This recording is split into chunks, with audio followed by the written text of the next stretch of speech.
우리가 2차 선교 여행을 살펴보고 있는데 오늘 마지막 시간입니다. 우리 지도를 먼저 잠시 보도록 하겠습니다. 우리가 2차 선교 여행의 맨 처음 바울 일행이 간 곳은 소아시아입니다. 1차 선교 여행 때에 세웠던 교회들을 방문하여서 격려하고 독려하는 그런 일들을 하다가 마게도냐 지역에서 손짓하는 그 손짓을 성령의 인도하심으로 알고 마게도냐로 건너가죠. 오늘날의 유럽입니다. 그래서 처음 만난 곳이 빌립보고요. 그 밑으로 데살로니가, 베레아, 그리고 밑으로 아덴과 오늘 우리가 보게 될 고린도, 이렇게 이제 보게 됩니다. 보시게 되면은 지금 이 지도가 오늘날의 지도로 하자고 하면 지금 사도 바울이 유럽으로 지금 이 전도하고 있는 도시들이 전부 그리스 국가 안에 있는 것입니다. 그래서 그리스의 북부 지역이 그 당시에 마게도냐 지역이라 해서 빌립보, 데살로니가, 베레아 이러한 도시들을 돌면서 선교를 했고요. 남부 쪽으로 아가야 지방에서 아덴과 오늘 우리가 보게 되어질 고린도 도시를 돌면서 복음을 전했던 거죠. 이 고린도라고 하는 것을 지도를 보시게 되어지면 고린도라고 하는 그 땅을 중심으로 주변이 전부 바다라는 것을 아시겠죠. 이 바다가 지중해입니다. 그러니까 당연히 바다를 끼고 있는 나라는 해상 무역이 발달하게 되어 있죠. 뭐 우리나라 같은 경우에도 뭐 부산 같은데 또는 우리 지금 있는 인천도 바다를 끼고 있으니까요. 이런 이제 해상 무역이 발달하게 되어지는 곳에는 그에 따른 그 부패하는 면이 또 하나가 있습니다. 그것이 이제 성적인 타락입니다. 도덕적인 타락, 이런 것들이 함께 따라와요. 그래서 좀 대표적이고 향락적인 도시가 고린도 도시였습니다.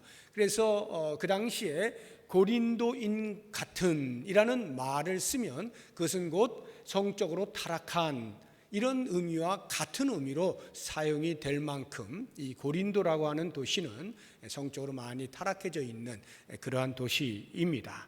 여기에서 사도 바울이 이제 사역을 하고 이제 기환을 하게 되어지는데요.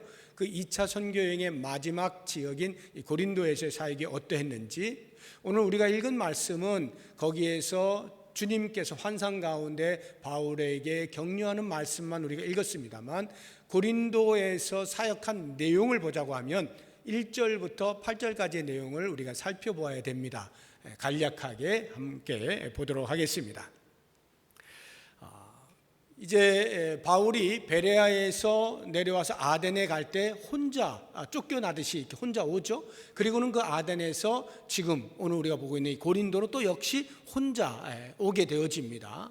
그러면서 만나는 사람이 있는데 아굴라와 브리스길라라고 하는 부부를 만나게 됩니다. 2절을 보시죠. 아굴라라 하는 본도에서 난 유대인 한 사람을 만나니 글라우디오가 모든 유대인을 명하여 로마에서 떠나라 한 고로 그가 그 안에 브리스길라와 함께 이달리아로부터 새로 온지라. 이게 무슨 말이냐 하면 원래 본도 출신 유대인이었어요. 아굴라와 브리스길라가. 지도를 한 번만 더 보여주시겠습니까? 지도를 보시게 되면 지도 좀 보여주세요. 네. 그 지금 그 왼쪽으로 우리가 방금 전에 유럽을 보았잖아요. 오른쪽 소아시아를 보시게 되어지면요, 저 위로 파란 거 있죠. 위쪽에 파란 거, 그거는 지중해가 아니라 흑해입니다. 흑해 바로 밑에 비두니아라고 보이시죠? 그 비두니아 지역이 본도입니다. 거기에 본도가 있어요. 그래서 흑해를 동서로 가르지는 그런 도시인데 이 본도 출신이에요. 그런데 본도 출신 유대인, 그러니까 디아스포라 유대인인데 이 사람들이 어떤 이유로 인하여서 로마에 가서 정착을 하고 있었던 겁니다. 그런데 로마의 그 당시 제4대 황제였던 성경상의 글라우디오라고 표현되어 있는 클라우디우스인데요. 이 황제가 그 당시에 로마에 사는 모든 유대인들을 내쫓는 추방령을 내립니다. 그래서 아굴라와 브리스길라가 할 수 없이 로마의 모든 터전을 버려두고 고린도에 이주해 온 것이죠. 그러면서 거기에서 이제 바울과 만나게 된 것입니다. 그런데 공교롭게도 이 부부와 바울이 생업으로 하고 있는 직업이 똑같아요. 그러니까 천막을 만드는 거예요. 3절을 보세요. 생업이 같으므로 함께 살며 일을 하니 그 생업은 천막을 만드는 것이더라. 천막 만드는 직업이 같다 보니까 자연스럽게 만나게 되어지고 말이 공유가 되겠죠. 그러면서 그 당시에 바울이 혼자 있었으니까 이 브리스길라와 아굴라와 브리스길라 부부가 우리와 함께 지냅시다 해서 동거를 하게 된 것입니다. 그러면서 바울은 자신의 본업이 천막을 만드는 것이 아니라 복음을 전하는 것이니까 천막은 만들면서도 본업인 복음 전도하는 일에 집중을 하는데 그의 원래 가는 곳마다 하는 습관이 있죠. 회당을 찾아서 회당에 들어가서 먼저 자기 동족들에게 또는 회당에 들어온 헬라인들에게 이방인들에게 복음을 전하는 겁니다. 4절을 보십시오. 안식일마다 바울이 회당에서 강론하고 유대인과 헬라인을 권면하니라 복음을 전한 거예요. 그런데 여기에 이제 마게도냐에 머물러 있던 바울 선교팀 일행인 실라와 디모데가 고린도에 와서 함께 이제 조인을 합니다. 그렇게 선교팀이 오게 되어지니까 바울이 힘을 얻었어요. 그래 더욱더 말씀을 정진하면서 유대인들에게 복음을 전합니다. 5절을 보세요. 실라와 디모데가 마게도냐로부터 내려오매 바울이 하나님의 말씀에 붙잡혀 유대인들에게 예수는 그리스도라 밝히 증언하니 힘을 받아서 복음을 전합니다. 그런데 그렇게 복음을 듣는 유대인들의 반응은 그리 시덥지 않습니다. 6절을 보시게 되면 그들이 대적하여 비방합니다. 받아들이지 않는 거예요. 우리 유대교와 다른 것을 이야기한다라고 해서 배척을 하는 거예요. 그러니까 바울이 또다시 그들 앞에서 선언을 하는데요. 6절 뒷부분을 보시면 바울이 옷을 털면서 이르되 너희 피가 너희 머리로 돌아갈 것이요 나는 깨끗하니라. 이후에는 이방인에게로 가리라. 나는 원래 이방인의 선교를 위해 부름받은 사람인데 동족을 사랑하는 마음으로 너희들에게 복음을 전하는 것이다. 근데 너희들이 지금 이렇게 받지 아니하니 내 원래 자리로 가겠노라. 이방인에게 복음을 전하겠노라 하는 것입니다. 그러면서 이제 복음을 이방인에게로 이제 전하게 되는데 그 고린도에서 선교의 열매가 어떠한지 보여주는 것이 7절과 8절이에요. 이러한 열매를 거두게 됩니다. 7절 거기서 옮겨 하나님을 경외하는 디도 유스도로 하는 사람의 집에 들어가니 그 집은 회당 옆이라. 그냥 그 디도 유스도로 가는 사람 집에 들어갔다라는 말만 했지만 이 말 속에 들어있는 내용은 빌립보에서 처음 만났던 여인 있죠, 루디아. 그 루디아가 역시 하나님을 경외하는 신실한 자인데 복음을 듣게 되어지고 자기의 집을 선교센터로 내어주면서 복음의 전초기지로 삼지 않습니까? 그런 것처럼 이 디도 유스도가 마치 빌립보의 루디아처럼 고린도의 루디아, 고린도의 디도 유스도 자기의 집을 선교센터로 제공을 하고 거기를 중심으로 해서 고린도에 복음을 전하는 바울을 지원하고 협력을 하는 그런 일들을 하게 됩니다. 놀라운 열매를 거두게 된 거죠. 뿐만 아니라 8절을 보게 되면 또 회당장 그리스보가 온 집안과 더불어 주를 믿습니다. 여기 회당장이면 당연히 유대인이죠. 회당의 장이니까요. 유대인인데 그 그리스보가 복음을 듣고 회개하는 거예요. 그리고 자기만 믿는 게 아니라 자기 온 집안 식구들 다 예수를 믿게 하는 것입니다. 이런 놀라운 열매를 거두기도 하고요. 한 걸음 더 나아가서 8절 뒷부분을 보니까 수많은 고린도 사람도 듣고 믿어 세례를 받더라. 많은 헬라인이죠. 고린도에 있는 헬라인들 이방인들도 역시 듣고 믿어 세례를 받는 이런 귀한 열매들을 맺게 되어진 것입니다. 참 감사한 일이죠. 복음을 전하는 사명을 가지고 나아가서 복음을 전하는데 누군가가 그것을 받아들일 때 그보다 더 큰 기쁨이 어디 있어요? 감격스러운 거죠.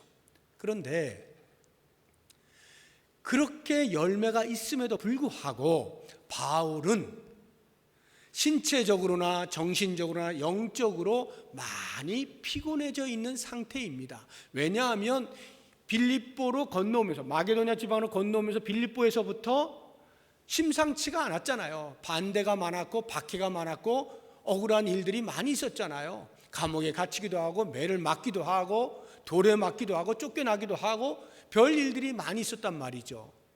그런 일들을 계속 빌립보에서부터 고린도에 이르기까지 겪다 보니까 바울도 사람인지라 이미 육체적으로도 많이 지쳐 있고 정신적으로나 영적으로도 비록 그런 열매는 눈에 보이지만 그래도 마음에 많이 이제 힘들다, 그만하고 싶다, 이런 마음이 분명히 있을 것이었죠. 그래서 예수님께서 환상 가운데 바울에게 나타나셔서 위로해 주시는 말씀이 오늘 우리가 읽은 9절과 10절의 말씀인 거예요. 그러니까 주님이 나타나셔서 위로를 해 주실 만큼 지금 바울은 많이 지쳐 있는 상태라고 하는 것을 우리가 짐작을 해볼 수가 있습니다. 그렇다고 하면 과연 지쳐 있는 바울에게 무슨 말로 위로할 수가 있을까? 우리 주님께서는 어떻게 그를 위로하여 다시 용기를 가지고 사명을 감당할 수 있도록 하셨을까 하는 것을 오늘 우리가 살펴보면서 우리의 삶에서도 우리가 복음을 전하는 주의 일을 감당하는 그런 일에 있어서는, 아니면 성도로 부름받아서 일상의 삶을 사는 자체가 이미 우리가 복음을 전하는 일환이라고 볼 때에 그런 일상의 삶에서 다가오는 수없이 많은 힘든 일들, 지칠 만한 일들, 피곤한 일들, 멈춰 서고 싶은 그러한 환경 가운데 있는 우리 성도들이 오늘 말씀을 통해서 큰 위로를 받고 도전을 받고 새 힘을 얻을 수 있기를 바라는 마음으로 우리 같이 한번 생각을 해보도록 하겠습니다. 예수님께서 환상 가운데 나타나셔서 바울에게 위로하시는 첫 번째 말씀이 10절에 나옵니다. 내가 너와 함께 있다. 임마누엘의 은혜를 이야기하시는 겁니다. 내가 너와 함께 있다. 이것이 무엇이 그렇게 큰 위로가 될까, 힘이 될까 싶지만 바울에게 있어서 이보다 더 큰 위로와 용기가 되는 말씀은 없었을 것이라 여겨집니다. 우리들도 마찬가지예요. 주의 일을 감당하는 일에 있어서 일상의 삶을 성도로서 살아내는데 힘들고 지칠 때 주님께서 내가 너와 함께 있다 하는 이 말씀보다 더 큰 위로의 말씀이 있을 수가 없죠. 그 사실을 우리에게 명확히 보여주고 있는 성경의 인물이 요셉이잖아요. 요셉이 그렇게 노예로 형들에 의해서 팔려가게 되어질 때 인생 끝난 거 아닙니까? 자기 가족에게 배반을 당해가지고 노예로 팔리게 되어지는 신세, 더 이상 어떤 희망이 있겠어요? 그런데 그 요셉에게 여호와께서 함께 하셔서 놀라운 일이 벌어지게 됩니다. 우리 창세기 39장 2절 보겠습니다. 여호와께서 요셉과 함께 하심으로 그가 형통한 자가 되어 그의 주인 애굽 사람의 집에 있으니, 주인 애굽 사람이니까 요셉은 종이라는 말이에요. 종의 신분인데 하나님이 함께 계셔서 형통하게 하셨다. 놀라운 일 아니에요? 그런데 그 함께 하심과 형통케 하시는 그 은혜를 주인인 보디발이 보는 겁니다. 3절을 보시죠. 그의 주인이 여호와께서 그와 함께 하심을 보며 또 여호와께서 그의 범사에 형통케 하심을 보았더라. 자기 자신만이 아니라 같이 있는 사람도 그 사실을 알게 되어지는 은혜가 임하게 되는 거예요. 그래서 이 요셉이 그렇게 이제 재반 업무를, 그 보디발의 모든 재반 업무를 다 보게 되어지는, 복을 얻게 되어지는데 또 가다가 또 환난이 닥치죠. 그의 아내가 유혹을 하는데 거절을 하게 되어지니까 음모를 꾸며서 감옥에 가두잖아요. 다시 한번 그의 삶이 망가지는 순간입니다. 또 희망이 사라지는 순간입니다. 끝이구나 생각되어지는데 여호와께서 함께 하셔요. 그 옥중에 함께 하셔요. 그래서 간수장으로부터, 옥을 관리하는 간수장으로부터 인정을 받게 해주십니다. 우리 39장 21절 보겠습니다. 여호와께서 요셉과 함께 하시고 그에게 인자를 더하사 간수장에게 은혜를 받게 하시며 간수장의 눈에 들게 했다, 이 말이에요. 하나님이 함께 해주셔서 그래서 어떻게 했느냐? 그 다음 23절 보겠습니다. 간수장은 그의 손에 맡긴 것을 무엇이든지 살펴보지 아니하였으니, 간수장이 요셉에게 그 모든 옥에 있는 다른 죄수들을 다 관리하는 권한을 주었어요. 재반 업무를 볼 수 있게 해주셨어요. 그리고는 신경도 쓰지 않는다는 거예요.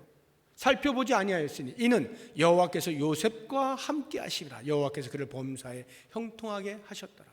간수장의 마음에 꼭 들게 해서 요셉에게 비록 옥중이지만 그 안에서 모든 일들을 자유롭게 할 수 있는 권한을 주는 놀라운 일이 벌어지게 되는 것이에요. 하나님이 함께 하실 때 희망이 없었던 요셉에게 형통케 되어지는 복을 누리게 하시는 겁니다. 비단 요셉뿐만이 아니죠. 우리가 여호수아를 보게 되어지면요, 여호수아는 모세의 뒤를 이어서 이스라엘 백성들을 광야에서 가나안 땅으로 인도한 영도자죠. 최초의 영도자는 모세입니다. 애굽에서 나오게 해서 광야의 삶을 사는데 마지막 순간에 들어가지 못하잖아요. 그러면 바로 그 순간에 여호수아가 이제 네가 내 뒤를 이어서 백성들이 이끌고 들어가야 된다라는 말을 들었을 때 얼마나 큰 부담감이 있었겠어요. 요즘에는 그런 권력이라 생각되어져서 지도자가 권력을 쥐게 되면 얼씨구나 좋다 하고 난리를 치겠죠. 서로 그것을 못해서 난리잖아요. 지금 우리 미국만 봐도 알 수 있잖아요. 난리가 아니죠. 그 권력을 쥐고 싶은 인간의 욕망을 잘 보여주고 있습니다. 그런데 이 당시에 여호수아는 그게 문제가 아니었어요. 내가 이제 지도자가 되는 거야. 이게 문제가 아니에요. 모세를 잃어버린다라고 하는 그 상실감, 지금까지 모세를 전적으로 의지하고 이제 모세와 함께 영광스러운 약속의 땅으로 들어갈 것인데 모세가 들어가지 못하는 거예요. 그에 따른 상실감이 얼마나 컸겠어요. 뿐만 아니라 그래서 남은 사역이 자기의 어깨 위에 짊어지게 되어질 때에 이 부담감이라고 하는 것은 말로 표현할 수 없어요. 그래서 여호수아는 너무나 큰 두려움에 휩싸이게 된 것입니다. 내가 이것을 어떻게 감당하는가? 모세와 같은 저 정도는 돼야 될 텐데 내가 어떻게 일을 하는가 하고 두려움에 휩싸여 있을 때 하나님께서 모세의 뒤를 이어서 여호수아로 하여금 그 일을 감당케 하실 때 그에게 힘을 주시는 말씀이 뭐였느냐? 여호수아 1장 5절을 보겠습니다. 내 평생에 너를 능히 대적할 자가 없으리니 내가 모세와 함께 있었던 것 같이 너와 함께 있을 것임이라. 여호수아의 눈에 모세와 함께 하신 여호와를 얼마나 많이 보았겠어요. 정말 위대한 일을 한다. 여호와께서 함께 하시니까 이렇게 큰 일을 하는구나 하는 것을 늘 보아왔는데 그 모세와 함께 하였던 것처럼 내가 너와도 함께 하겠다. 이 말씀보다 더 큰 위로와 격려가 되는 말씀이 어디 있겠어요. 내가 널 떠나지 않을게, 버리지 않을게, 강하고 담대하라 말씀하시는 거예요. 1장 9절을 보겠습니다. 내가 내게 명령한 것이 아니냐. 강하고 담대하라. 두려워하지 말며 놀라지 말라. 내가 어디로 가든지 내 하나님 여호와가 너와 함께 하느니라. 어디로 가든지. 네가 지금 미지의 땅을 가는 것에 대한 두려움이 있느냐? 걱정하지 마라. 내가 너와 함께 하겠다. 두려움에 벌벌 떨고 있는 여호수아에게 이보다 더 큰 격려의 말이 어디에 있겠어요? 이보다 더 크게 용기를 얻을 수 있는 말이 무엇이 있겠어요? 여호와께서 함께 하신다. 남유다의 그 왕조 가운데 12번째 왕이 아사랴 왕입니다. 이 아사랴 왕이 북쪽에서 이렇게 이제 그 공격이 들어옵니다. 아사랴가 아니라 아하스입니다. 아하스 왕인데 이 북쪽에 아람 나라가 있고 북이스라엘이 있잖아요. 이 두 나라가 연합을 해요. 동맹을 맺어가지고 남유다를 치자. 그 소문을 아하스 왕이 듣게 되어집니다. 그러니까 이 아하스 왕이 성경의 표현에 의하면 왕의 마음과 백성의 마음이 숲이 바람에 흔들리는 것처럼 흔들렸더라. 이렇게 표현을 해놨어요. 이제 우린 죽었다 이 말이죠. 이제 우린 죽었다 하고 낙심 가운데 있는데 하나님께서 이사야 선지자를 통하여서 아하스 왕에게 징조를 구하도록 이야기를 해라 말씀하셔요. 그래서 징조를 구하시오, 하나님께서 무엇인가를 보여주실 것입니다 하는데 이 아하스 왕이 말을 듣지 않아요. 내가 어떻게 징조를 구하나? 겉으로 볼 때는 겸손해 보이는데 사실은 매우 교만하여서 하나님의 도움을 받지 않겠다, 뭐 이런 의미인 거죠. 그래서 하나님께서 이 아하스가 징조를 구하지 않으니까 할 수 없이 일방적으로 이사야를 통해서 징조를 보여주셔요. 근데 징조라고 하는 말은 그 징조를 통하여서 앞으로 일어날 일에 대해서 해석을 하게 해주는 것이 징조 아니겠어요? 그러니까 그 징조를 보고 자, 내가 너를 도와줄게, 이런 어떤 징조를 보여주신다는 것인데, 보여주신 징조가 어떤 것인지 우리 이사야서 한번 보겠습니다. 7장 14절 말씀입니다. 그러므로 주께서 친히 징조를 너에게 주실 것이라. 보라, 처녀가 잉태하여 아들을 낳을 것이요 그의 이름을 임마누엘이라 하리라. 어디서 많이 들어본 말씀이죠. 예수님 탄생하실 때 마태복음에 보면 이 말씀이 나오잖아요. 처녀가 잉태하여 아들을 낳을 것이요 그의 이름을 임마누엘, 하나님이 우리와 함께 하신다, 임마누엘이라 하리라. 예수님의 탄생, 그러니까 아하스 왕 시대에 북쪽에서 쳐들어오는 그 사건 이전의 징조가 나타나야 되는데, 보여주신다는 징조가 그 사건보다 훨씬 나중에 있게 되어질 예수 그리스도의 이 땅에 오심을 징조로 보여주는 거예요. 참 희한한 징조죠. 그런데 그 징조의 내용이 뭐예요? 임마누엘, 하나님이 우리와 함께 하신다. 이 말의 의미가 뭐예요? 그 말을 듣는 순간에 백성들은 아, 하나님이 우리를 보호하시는구나, 북쪽에서 아무리 강력한 군대가 쳐들어와도 하나님이 지켜주시는구나, 하나님이 우리를 대신하여 싸우시는구나 하는 것을 알게 되는 거예요. 여호와께서 함께 하시면 아무도 건드릴 수 없다는 이 확신을 심어주시는 거죠. 실제로 역사 속에서 예수님께서 이 땅에 오시잖아요. 임마누엘이 되었습니다.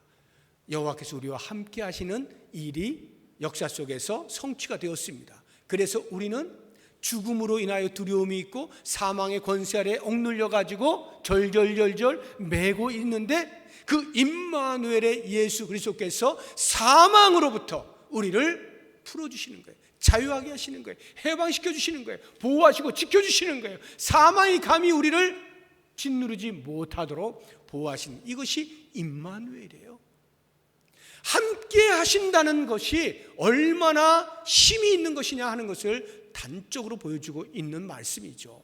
그래서 바울에게, 그 지쳐있는 바울에게, 피곤해 있는 바울에게, 힘들어하고 있는 바울에게 내가 너와 함께 한다 하는 말씀으로 위로를 주시는 거예요. 그러면 고린도에서 사역을 할 때에 하나님께서 그때에만 바울과 함께 하셨는가? 아니죠.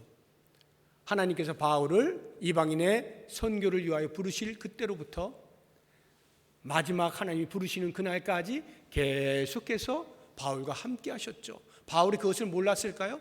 잘 알고 있죠. 그래서 그가 마지막에 디모데에게 자기의 말을 남기며 권면하면서 자신의 그 사역을 돌아보면서 고백하고 있는 말을 보게 되면 철저하게 주의 함께 하심에 대한 고백이 나와 있는 것을 볼 수가 있어요. 디모데후서 4장 16절 이하를 보겠습니다. 내가 처음 변명할 때에, 여기 변명한다는 말은 재판석에 서서 자기를 변호하는 재판석의 상황을 이야기하는 거예요. 그 재판석에 있을 때에 나와 함께한 자가 하나도 없고, 그렇죠? 아무도 같이 재판에 서지 않잖아요. 바울 혼자 서잖아요. 다 나를 버렸으나 내가 그들에 대하여 이러쿵저러쿵 말하지 않겠다, 허물을 돌리지 않겠다. 왜냐하면 그 뒤를 보시면 주께서 내 곁에 서서 나에게 힘을 주심은, 아무도 없는, 어떤 사람도 나와 함께하고 있지 못하는 그 상황 속에서도 주님은 내 곁에 서서 힘을 주고 계시는 거예요.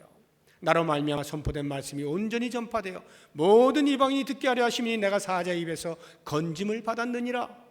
주께서 나를 모든 악한 일에서 건져내시고 또 그의 천국에 들어가도록 구원하시리니 그에게 영광이 세세 무궁토록 있도다.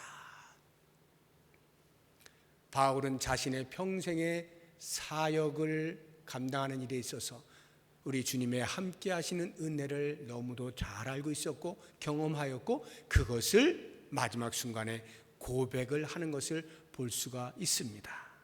사랑하는 성도 여러분, 우리가 복음 사역을 감당할 때 또는 신앙생활 가운데에서 우리에게 맡기신 사명을 따라서 일을 할 때 또는 우리의 일상의 삶 자체가 이미 성도로 부름받은 자로서 그 일상의 삶 자체가 하나님의 거룩한 일들을 하는 자리라고 볼 때에 그러한 일을 하는 순간에 우리에게 얼마나 많은 부침이 옵니까? 힘들고 어려운 일들, 박해가 있을 때도 있고요, 힘들고 고난의 터널을 지날 때도 있고요, 수없이 많은 일들이 우리에게 벌어지고 있어요.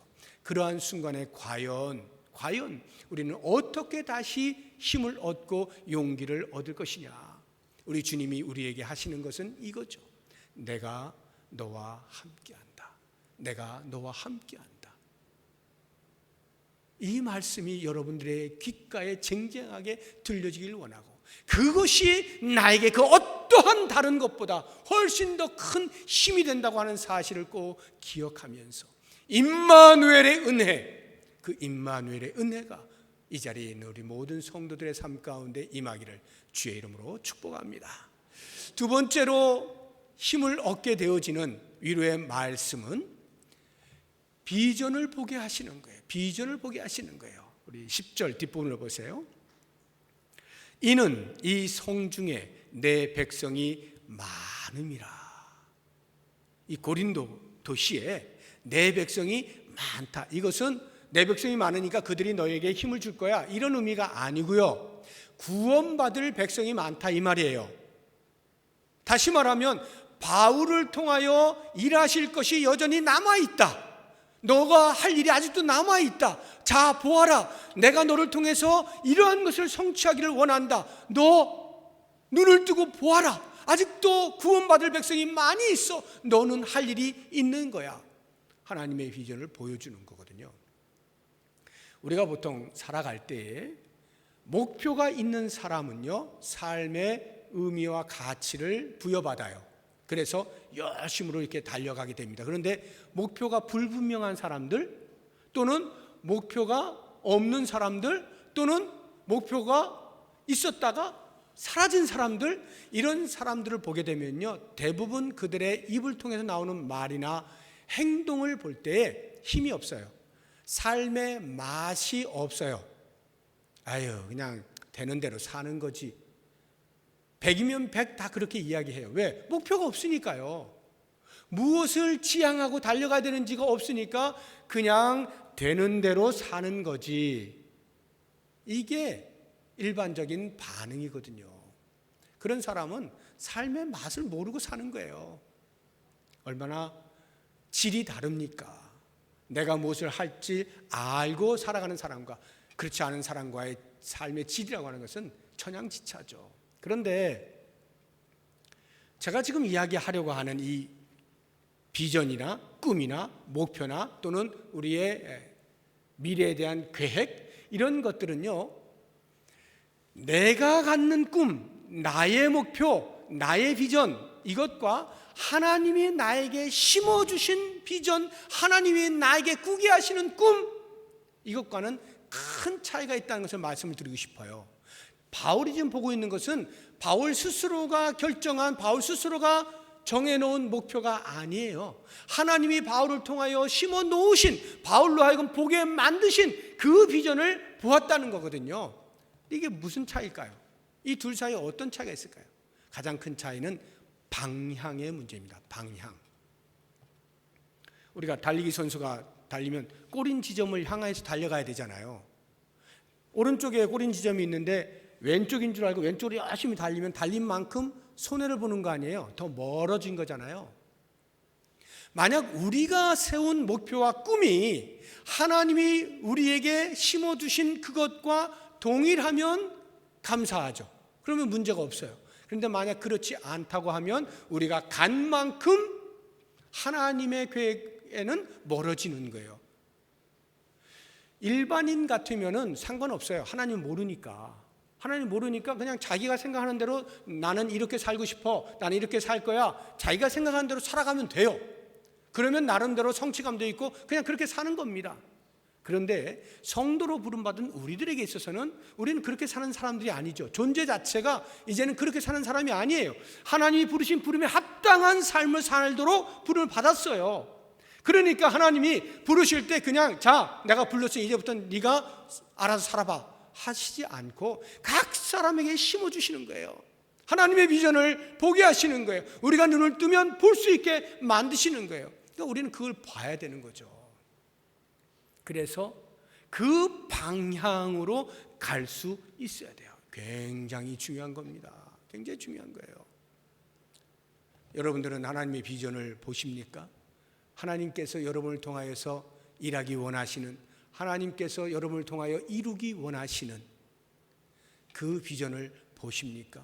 만약에 나는 잘 모르겠는데요 하신다면 이거 붙잡고 기도해야 되는 거예요. 하나님 보여주세요. 하나님 보여주세요. 저로 하여금 어떻게 살아야 하는지 보게 해주세요. 이 기도를 반드시 해야 되고요. 그런 하나님의 비전을 보게 될 때 비로소 우리는 이제 삶의 맛을 느끼기 시작하는 거예요. 의미와 가치가 부여되기 시작하는 거예요. 그러면 그렇게 우리 주님께서 환상 가운데 바울에게 나타나셔서 자, 네가 할 일이 바로 이거야, 너의 비전은 이거야 확인을 시켜주실 때에 그러한 것을 통하여 위로하시는 것으로 끝났느냐? 아니요. 그 위로와 함께 반드시 주님께서는 바울아, 그러니 너는 이제부터 다시 힘을 내어라, 열심을 내어라 요청을 하시는 거죠. 그 요청의 말씀이 9절에 나오는 겁니다. 9절 보면 밤에 주께서 환상 가운데 바울에게 말씀하시되 두려워하지 말며 침묵하지 말고 말해라. 전도하는 일을 그치지 말아라. 계속해서 너의 사명을 완수하도록 해라. 이렇게 말씀을 하고 있는 것입니다. 방향이 설정됐어요. 하나님이 나로 하여금 이쪽으로 가게 하시는구나, 오른쪽이구나, 방향이 보였어요. 보이면 끝납니까? 아니죠. 그 방향으로 가서 도달 지점에 도달할 때까지 어떻게 해요?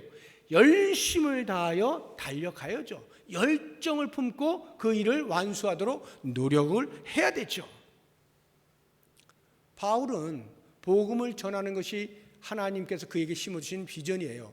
그 일을 위하여 지금 많이 지쳤단 말이에요. 열심을 다해 달려가고 있는데 지쳤어요. 힘들어요. 그때 주님께서 다시 그 비전을 또 확인시켜 주시는 거예요. 그러면서 힘을 내, 또 달려가자, 내가 너와 함께한다 하면서 재촉을 하시는 거예요.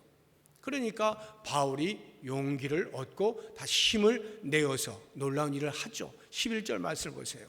1년 6개월을 머물며 그들 가운데에서 하나님의 말씀을 가르치니라. 다시 열정이 불타올랐다 이 말이에요.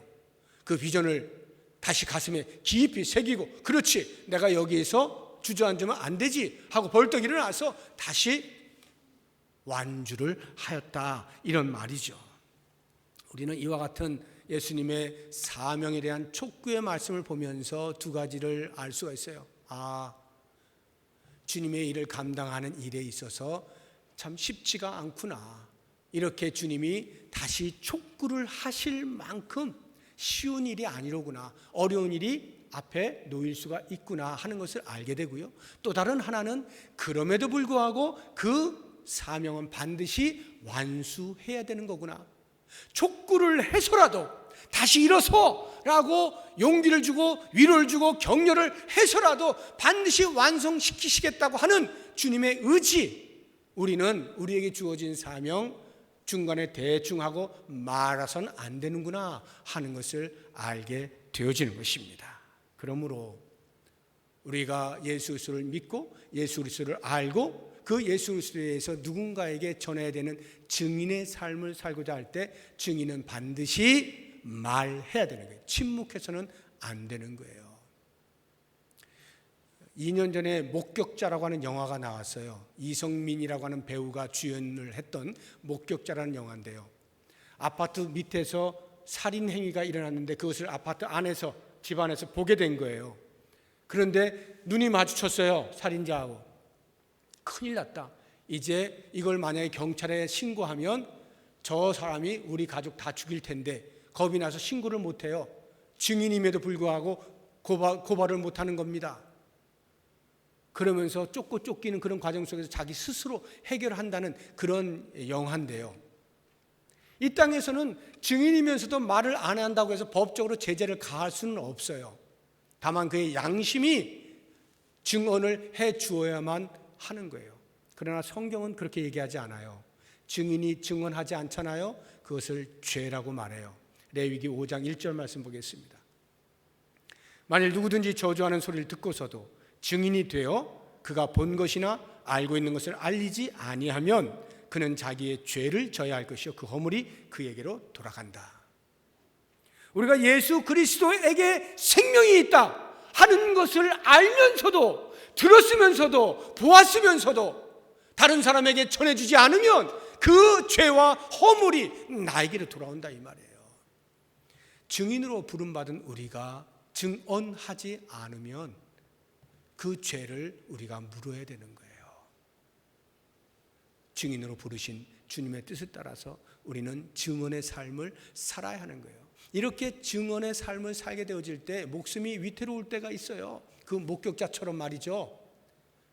증언을 하지 못하도록 방해하는 그러한 위태로움들이 있을 수가 있어요. 그러나 성경은 말합니다. 그러한 고난과 위기를 극복하고 나면 반드시 그 뒤에 영광이 따라온다 하는 것을 말씀하고 있어요. 로마서 8장 17절 18절 보겠습니다.